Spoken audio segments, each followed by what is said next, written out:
So I've been working on my stitching practice. Right here, I was doing my back stitch. I did a running stitch.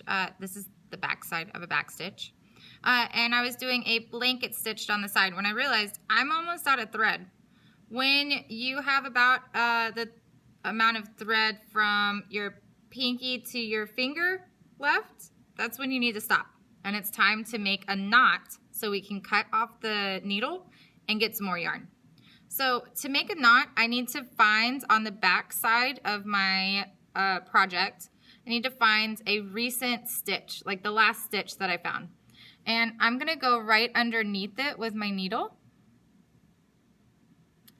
And I'm going to make a loop. Once I make that loop, I'm gonna sew under the loop 1, 2, and 1 more time, so that I've gone through the loop 3 times.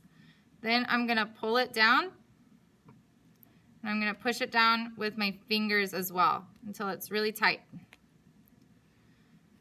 And once that's happened, I've got my knot, and my thread should stay in place so that I can get a pair of scissors and cut it off. Then you can rethread your needle with the same color or a different color.